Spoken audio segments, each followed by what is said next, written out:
A igreja do século XXI vive uma crise sem precedentes. Apesar de termos líderes hoje muito bem mais capacitados, com muito mais habilidades que no passado, a igreja do século XXI está em crise. Irmãos, essas são palavras do pastor Luciano Subirá em seu livro O Impacto da Santidade. Você concorda com essas palavras do pastor Luciano Subirá? Ele declara aqui no seu livro que hoje os crentes estão mais preparados, são crentes mais estudados, com mais habilidades para executar. São crentes poliglotas, formados, professores, são líderes capacitados, filósofos, pastores, porém são crentes que estão decaindo no quesito santidade. Esse é o assunto que nós vamos falar por algum tempinho aqui no canal sobre isso. Você sabia que as igrejas do século XXI estão com dificuldade de abordar esse tema, santidade? Os cristãos deste século estão com problema quando se trata de santidade. E é disso que nós vamos falar nessa série de vídeos. Acompanhe. Se você não é inscrito no canal, se inscreva, dá um like, dá um joinha aí. E vamos embora para a gente aprender sobre santidade. Excelente livro, se você não tem, adquira. Vamos embora?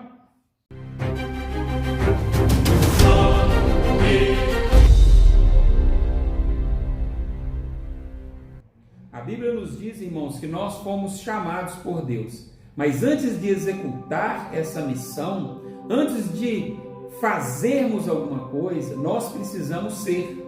Assim o pastor Luciano Subirá começa o seu livro, dizendo que a importância do cristão ser. Ser o quê? O apóstolo Paulo, em 1 Coríntios capítulo 1, versículo 1 e 2, fala dessa importância. Ele falava da importância dele ser apóstolo. Então, antes de fazermos algo, antes do apóstolo Paulo cumprir, ele deveria ser. E muitas vezes nós estamos querendo, irmãos, fazer sem ser, executarmos uma tarefa sem ser. E isso talvez é um dos maiores problemas realmente da igreja do século XXI. Nós estamos querendo executar grandes obras como as que Jesus fez e ainda maiores, porém nós estamos esquecendo de ser. Ser o quê? Ser separado, ser santo, ser pessoas de qualidade para fazer o serviço. Então, o pastor Luciano Subirá, com uma maestria gigantesca, um homem chamado por Deus, quando ele escreve esse livro, ele trata a respeito disso, de sermos antes de fazermos. Olha, em Romanos capítulo 1, verso 7, a Bíblia diz assim: a todos os chamados de Deus que estáis em Roma, chamado para serdes santos, graça a vós outros e paz da parte de Deus, nosso Pai, e do Senhor Jesus Cristo. Percebe que aqui, quando o apóstolo Paulo escreve o livro de Romanos, escreve essa carta aos romanos, ele diz que eles tinham sido chamados para ser santos. Então, antes de nós sermos chamados para ser um pastor, para ser um levita, para ser um cristão, nós fomos chamados para ser santos. Quantos hoje estão se declarando que são cristãos, mas não estão preocupados com a vida de santidade? Estão preocupados em dizer que são crentes, mas não estão preocupados em viver uma vida separada, uma vida santa. E isso, irmãos, é um grande perigo.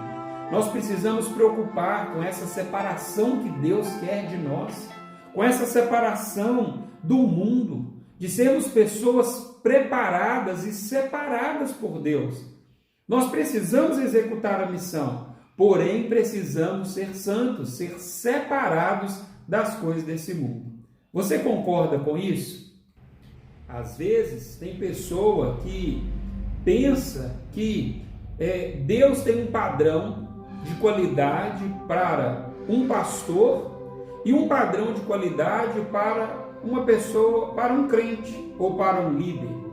Eu quero te dizer que não é assim que funciona. E o pastor Luciano Subirá, ele aborda muito bem aqui no seu livro, relatando o seguinte, que o mesmo nível de santidade que tem um pastor, que tem um líder, é necessário que um cristão tenha. Todos os cristãos em o mesmo nível de santidade. A diferença é quem vai chegar nessa santidade primeiro. E o pastor, o líder, ele deve ser o primeiro a chegar nesse nível de santidade para dar exemplo para aqueles que estão ouvindo os seus ensinamentos. Então, os líderes de uma igreja, eles precisam primeiro chegar nesse padrão de santidade, para que depois a igreja chegue.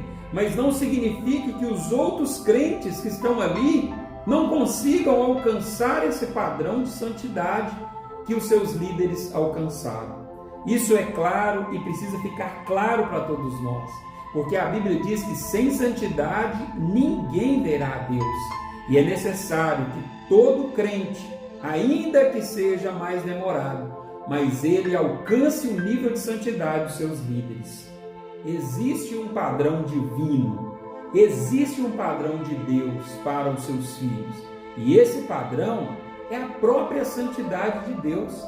Nós todos temos que almejar alcançar a pureza e santidade de Deus. O apóstolo Pedro, na sua carta, lá em 1 Pedro capítulo 1, no verso 14 ao 16, ele aborda isso e ele fala claramente que, como filhos da obediência, nós não podemos agora nos amoldar às paixões antigas ao qual o nosso corpo estava acostumado. Pelo contrário, agora é necessário que nós venhamos a alcançar um padrão de excelência. Que padrão que é esse? O padrão de Deus.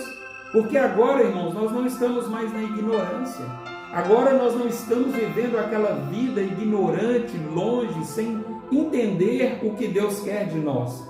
Nós precisamos compreender que Deus, o que Ele quer de mim e de você agora, é um padrão dele. O próprio padrão de Deus esboçado agora na nossa vida. Então, o nosso procedimento não pode ser o mesmo procedimento anterior. E isso é claro para aquele que serve a Deus, que nós precisamos ter mudança de vida. Santidade não é uma opção. Nós cristãos, irmãos, precisamos buscá-la, almejá-la. Nós precisamos nos distanciar das coisas desse mundo. A santidade, ela não é algo que a gente vai escolher. Não. E outra coisa, ela precisa ser íntegra. Tem gente que pensa que ser santo, ela escolhe uma área para ela ser santo. Não é assim que funciona. A santidade precisa ser íntegra. Tem pessoas que antes eram adúlteros, deixam o adultério, mas não deixam a mentira, não vê problema nenhum em mentir, não vê problema nenhum em dar o calote em outras pessoas, em dar prejuízo nos outros. Então, o que nós precisamos compreender é que nesse projeto que Deus tem, de nos trazer a santidade dele para a nossa vida, é que nós precisamos ter esse padrão de Deus. E Deus, ele é puro por inteiro, íntegro, por inteiro. Nós precisamos buscar essa santidade por inteiro. E não é uma opção. Nós, irmãos, que somos cristãos, precisamos agarrar a santidade, não como uma opção, não como uma escolha, mas sim como uma obrigação. O cristão precisa ser santo, separado. Jesus viveu aqui nessa terra sem pecado e se tornou um exemplo para todo ser humano. Todos nós, irmãos, precisamos olhar para Jesus e enxergar nele um exemplo de um homem que viveu nessa terra sem nenhum pecado. Ele não errou e ele foi o molde para o ser humano. Ele foi a forma. E nós precisamos nos conformar, ou seja, nos tornar em forma de Jesus. Olhar para ele e ver nele o exemplo. Em Romanos capítulo 8, verso 29, a Bíblia diz assim: porquanto aos que de antemão conheceu, também os predestinou para serem conformes à imagem de seu Filho, a fim de que ele seja o primogênito entre muitos irmãos. Jesus se tornou em forma de homem, viveu como um exemplo nessa terra para nós. E nós não podemos nos conformar com este mundo, da forma que este mundo vive. Não foi feito para nós. Nós precisamos buscar a santidade de Deus. Olha, Adão, ele foi o cabeça de uma raça humana corrompida. Ele foi o cabeça de uma raça humana caída, em um mundo caído. Mas o Senhor Jesus Cristo, ele foi o exemplo. Ele foi aquele que veio para nos fazer santo, assim como ele. Ele nos purifica de todo pecado e ele é o exemplo para nós seguirmos. O que nós fazemos, irmãos, são obras, e isso deveria ser uma extensão daquilo que nós somos. Porém, o que nós vemos nos dias de hoje é que não é assim que está funcionando. As pessoas fazem uma coisa, mas vivem outra. Se for olhar, uma das coisas que mais deixava Jesus irado era que os escribas e os fariseus, eles falavam uma coisa, mas viviam outra. E Jesus alertou o povo, e ele dizia assim: olha, os escribas, os fariseus, eles se assentam na cadeira de Moisés, eles dizem uma coisa, mas fazem outra. Façais aquilo que eles dizem, mas não façam aquilo que eles fazem. Sabe, irmãos, tudo isso deve nos levar a pensar, nós como crentes do século XXI, quem somos nós? Será que aquilo que nós fazemos condiz com aquilo que nós somos? Aquilo que você faz condiz com quem você é? Eu prego a palavra, eu falo de Jesus, mas isso condiz com o nível de santidade que você tem? Com o nível de santidade que você deveria ter? Isso é sério, é grave, porque o que nós vemos é uma igreja corrompida, caída, onde não tem poder para executar milagres, onde nós não vemos mais os milagres acontecendo. O que tem de errado com a igreja do século XXI? O que tem de errado com essa igreja? Agora, uma coisa a gente pode reparar, irmãos, nas igrejas. O que as pessoas mais observam para colocar um líder em evidência, o que as igrejas mais observam são as habilidades. Se a pessoa sabe pregar, se a pessoa sabe fazer, se ela sabe isso, sabe tocar. Tudo isso aí é o que as igrejas observam em primeiro lugar. Então, para se levantar um pastor, um líder, um levita, a igreja olha as habilidades, ao invés de olhar a sua vida santa diante de Deus. E isso é preciso chamar a nossa atenção. É preciso que a igreja, de fato, corrija essa linha que ela tem enveredado, que ela tem andado. Você não concorda com o que o pastor Luciano Subirá tem trago aqui nesse livro? Eu concordo. Sabe? Porque essa linha de produção de obreiros, nós precisamos entender que ela tem uma linha de produção errada. É necessário primeiro uma vida santa, uma vida justa diante de Deus, para que depois essa pessoa, que depois a gente observe as habilidades. Porém, o próprio povo também, a própria igreja, observa primeiro as habilidades, para depois observar a linha de santidade, de separação, de uma vida justa dessa pessoa diante de Deus. Algo que não se leva em consideração na igreja hoje é a questão também antes de enviar uma pessoa, é necessário que algo precisa ser feito na vida dela. Lembra do profeta Isaías, que quando Deus ele disse assim: a quem irei enviar? Ele disse: eis-me aqui, envia-me a mim. Quantos estão usando essa passagem de Isaías e pedindo a Deus para serem enviados? Porém, nós precisamos prestar atenção que antes de Isaías ser enviado, acontece algo sobrenatural na vida dele. Isaías, ele reconhece que ele estava habitando no meio de um povo impuro, de impuros lábios.